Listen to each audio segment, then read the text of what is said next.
आज छतु कटलेट बनैबा आपण मैंने तो आवाज रु जानी परिथिबे जे केते क्रिस्पीदार बनीची आउ ता सहित बहुत टेस्टी मध्य हेतिला।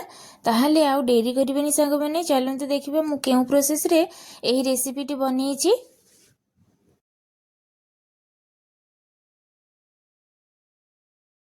गोटे बाउल नहीं जीवा से बाउल भितर छतु को देदबा। मुझे छतु को पूरा धोईकी परिष्कार करके छोट छोट करके काटिकी नहीं आसी आउ पूरा भल भाव चिपुड़ी देइछि पूरा काठ परी जेमती कि से पानी रहिबनी। ए सब को छतु को इने गोटे बाउल रे प्रथमे देदबा। छतु को दे सारा पर से किछि लुण देदबा।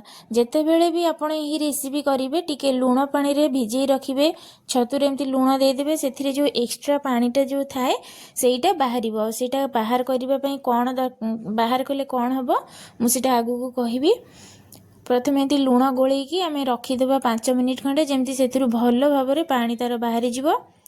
तापरे एठी मु नहीं जाइछि किछि कटा पियाज आउ रसुण आउ कंचा लंकार छेचा तापरे टमाटो को पूरा चुन चुन करी काटी देइछि।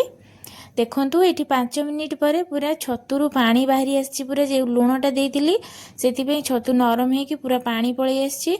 आउ एटा मु बटम छतु नेइथिली। बटम छतु तो एमती गोटा गोटा रहिबो किंतु सेथिरे जो पानी रहिबो सेथिरे हम कटलेटटा पूरा नरम बनिबो जमारू भल हबनी। एमती लुण देकी तार एक्स्ट्रा पानी तक बाहर कर देले जायकी सेटा क्रिस्पी हबो। आउ जोटी पानीटा रहिले एटा आपण माने फोपाड़ीबेनी जदी तरकारी रे देबा कथे दे देबे नहले ताको सूप करिकि भी खाई परिबे। तापरे एठी तेल गरम हे गलानी मु सेथिरे दे दोची कटा पियाज प्रथमे भाजीबा पई। मु आ एठी किछि फुटण फुटेनी आपण माने चाहिबे जदी जीरा देई परिबे। मु एठी तापरे दे दोची रसुण और कंचा लंका को जो दरदर छेचा करथिली ताकू भी दे देबा। दे साला परे सेथिरे दे देबा टमाटो। टमाटो को भी देकी सेमती कसी देबा टिके भल भाबरे। मसलाटा टिके भाजी हो गलानी सेथिरु कंचा स्मेल पळैलानी तापरे ने दे देबा छतु को देकी सेमती पूरा भाजीबा पूरा अल्प टिके भाजी सारा पर से अन्य मसला ऐड करिबा पूरा कंटिन्यू सेमती ताको भाजी चलिबा। देखो सांग मैंने छतु गोटे एमती जिनस मुझे अध किलो छतु टोटाली काटिकी मु नेइथिली माने छतुरे एते पानी अंश थाए जे से पूरा फुटी फुटी देखो पूरा भाजी देला बेलू केतिकी टिके हो जाउची। माने छतुटा एते पूरा छतु गोटे आ चिंगुड़ी गोटे खाइला माने से हमको लोभ भी लगिबो किंतु बेसी जणा पड़ुथिबो आनिला बेले किंतु जेतेबेले हम रोषेई कर सारिबा से अल्प टिके ही होइजिबो। तापरे मु एठी दे दिली टिके भाजी हो गला पर छतु तापरे दे दिली हल्दी पाउडर लंका पाउडर आउ टिके फ्लेवर पाई नहीं जाइछि चिकन मसला। आपण माने जे कोनोसी मसला नहीं जिवे मसला ने आपण फ्लेवर पाई नेबे जदि आपण पसंद न ताले आपण सेटा स्किप करिवे। अल्प टिके गरम मसला दे देबे। मु किंतु एठी गरम मसला ऐड करूनी आपण जदि चाहिए ताले गरम मसला ऐड कर देबे। एठी छतु पूरा भल भाव में भाजी हो गलानी सेथिरे मु टिके स्पाइसी करबा पई एठी दे दोची सोया सॉस आउ दे दोची चिली सॉस। एथिरे टमाटो सॉस मु देनी जदि आपण मानु पसंद ताले आपण माने देबे। छतुरु एठू पूरा पानी सुखी जाइछि भल भाव भजा हो जाइछि सब मसला भी दिया हो जाइछि। एथरक मु एथरे सिझा आलू चकुटिकी दे दोची। दे सारा पर से कहिथिली जेमति कि लास्ट को मु देबी माने लुण सेतिपई मु एने लुण दे देबी। जदि मु प्रथम रु लुण देई थांती ताले छतुटा पूरा मिलै जाई थांता जोटा कि खाइबे पई एते भल लागि न थांता। सेतिपई मु एने लास्ट को पूरा दोची आ छतुरे लुण देला माने से जहा भी हो टिके पानी बाहरिबो आउ टिके भल भाव में पूरा माने जेहेतु सिझा आलूटा देइछि सेतिपई पानीटा भी टाणी नबो जेतिको पानी बाहरिबो सेतिपई मु लास्ट को लुणटा रखिथिली। देखंतु बढ़िया भाव में पूरा हे जाइछि एठी सुखी जाइछि पानी आउ छतु भी पूरा बढ़िया भाव में मिसी जाइछि आलू सहित भजा भी हो जाइछि। एथरे चलंतु नेक्स्ट प्रोसेस आरंभ करिबा। गोटे जगार मुझे जाऊँगी प्रथमे मैदा मैदा ये 3 चम्मच मुझे तापर कॉर्नफ्लोर नहीं जाइए 2 चम्मच एसबू को अल्प टिके लुण देदेबा एथिरे कहीं अलणा लगे टिके लुण देदेबा। लुण देकी पानी करिकी बहलिया बैटर जमती आमर पकुड़ी पे आम बनाऊ जमती बैगण छांकवा जमती बहलिया बैटर बनाऊ ठीक से हीपरी बैटर गोटे आम बनईदबा। सेपटे जो छतुटा भाजिकी रखी सेटा मु ठंडा करने छाड़ी देछि आउ एपटे बैटरटा बन सारा पर मु देखेबी केमती सेप्रे मु बनाऊँगी। तो ये पूरा बैटरटा देखंतु ठीक यहीपरी भाव में रहिबो बेसी पतला नुहे कि बेसी मोटा भी नुहे ठीक यहीपरी तार रहिबो बैटरटा। ताले देखंतु मु एठी पूरा छतुटा ठंडा हो गलानी मु इने सेव करके देखौची। प्रथमे मु एमती ताकू गोळा करके गोटे गोल शेप रे मु बनै दउची। तापरे गढ़िला बेले मु ताकू लंबा शेप दे देबी। देखंतु ठीक एही परी ही रहिबो। देखंतु हाथ रे टिके तेल मार देबे, मार सारला परे ताकू एमती नै जिबे। एमती रे भी इजीली भी से लागी जिवो।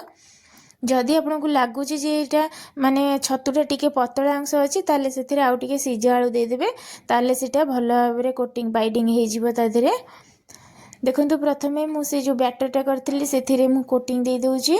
दे सारला परे मु एठी कॉर्नफ्लेक्स रे ताकू भल भाव दे दोउची। गोटे हाथ रे आपण कोटिंग लगेबे आ गोटे हाथ रे आपण माने कॉर्नफ्लेक्स को गोळेबे, नहले जदि कॉर्नफ्लेक्स ओदा हे गले ना ताले आ भल हबनी एते। कोटिंग दे सारा पर ताकू एमती दी हाथ लगे पूरा भल भाव सेव करदेबा। आपण माने जेकोसी सेप्रे आपण माने करें। मुझे अल्प टिके लंबा सेप्रे करुँची, आपण माने गोल सेप्रे भी करें कि माने आपण को जेमती इच्छा लंबा सेप्रे भी करें। जोटा आपण मानक पसंद लगे आपण माने कटलेटा इजिली आपण माने से सेप्रे करदेबे। आ ताकू धरू धरू का छतुटा पूरा सेप्रे ही चली आसो। आपण को एते परिश्रम करने को पड़ोनी। देखो मुझे चारिपट जाक एमती टिके साइज कर दूची। एमती पूरा सबुजाक कटलेट मुझे ठीक यही प्रोसेस रे बनै दे जीवी। देखंतु सबुतक कटलेट पूरा मोर रेडी हो जाइए। मु ठीक से ही प्रोसेस रे ही करछि लंबा लंबा पूरा। आपण मानकर जेमती पसंद आपण सेमती ही करदेबे। एथरक सेपटे तेलटा पूरा गरम होगी मु रखी गरम करके एथरक से कटलेट गुड़ा देदेबा तेल रे। कटलेट छांकिला बेले आपण माने जम्मा भी फ्लेम टाकू हाई रे करिवे नहीं, मीडियम फ्लेम रे करके माने ताकू छांकिबे, नहले ऊपर लाल पड़ जिवो, भीतर एते क्रिस्पी लागिवनी, भल लागिवनी खाइबे पे। तो सांगे सांगे आपण माने उल्टे देबेनी, नहले कटलेट भांगी जिवो। आपण माने किछि समय छाड़ी की कटलेट को उल्टेबे। छतुरे तो बहुत आइटम आपण माने खाइलेनी। आपण माने कटलेट के ट्राए करछंती कि? जदि ट्राए करना ताले एही रेसिपी देखंतु आ शीघ्र शीघ्र झटपट जाइए कटलेट बनै दियंतु। आपण मानकु छतुर आ कौनसी आइटम आपण मानकु भल लगे कमेंट माध्यम रे निश्चय जणेबे। आ सबुठु बड़ कथा कटलेट खाइबा को काहाकू बेसी पसंद, से जे कोनोसी कटलेट हो, सादा हो किंबा माने आइंस हो, चिकेन हो किंबा पनीर हो किंबा मशरूम हो, आपण मानकु जे कोनोसी कटलेट खाइबा को पसंद आपण माने कमेंट माध्यम रे निश्चय जणेबे। देखो पूरा मुझे एपट सेपट करके उल्टे सारे उल्टे दे सारिकी भल भाव लाल करवा ताकू पूरा मीडियम आंचरे रखिकी। फ्लेमटा जमी सब बेले आमर मीडियम रे थिबो, कहीं भितर बहुत माने मसला आमर छतु फतु देकी सब जिनस तो एमती भजा हो जाइए। खाली आमर जहाँ ऊपर कोटिंगटा खाली भजा हबार बाकी। जदि आम से किसी गड़बड़ करवा ताले आमर क्रिस्पीनेस आसबनी, अधा नरम हम आधा टाण पूरा हो जोटा कि खाइबा को भल लगे। जमती कि आमर क्रिस्पी लगे खाइबापी पर मुसमुसिया लगे, सेटा ही आमर परफेक्ट कटलेट बनिबो। आपण मैंने चाहिए भी कॉर्नफ्लेक्स जगह ब्रेड कॉर्न भी यूज करें। मुझे खाली कॉर्नफ्लेक्स देती, आपण मैंने ब्रेड को एमती पाउडर करके भी आपण मैंने ठीक प्रोसेस रे एमती प्रोसेस रे करेंगे। देखंतु पूरा कटलेट पूरा मोर पूरा रेडी हो जाइए, प्रस्तुत हो जाइए मोर क्रिस्पी कटलेट। आपण मैंने साउंड रे तो जानी करूथिबे केते पूरा बढ़िया क्रिस्पी होइछि। जदि एमती नुआ नुआ रेसिपी देखिए चाहती ताले मो चैनल को सब्सक्राइब करदेवे। जो मु जो नुआ नुआ वीडियो छाड़ी आपण मैंने सर्वप्रथमे देखिपारे। जदि मो रेसिपी गुड़ी को आपण मानकु भल लगुथे कमेंट माध्यम निश्चय जणेबे। आजिकार रेसिपी मु एठी शेष करूची।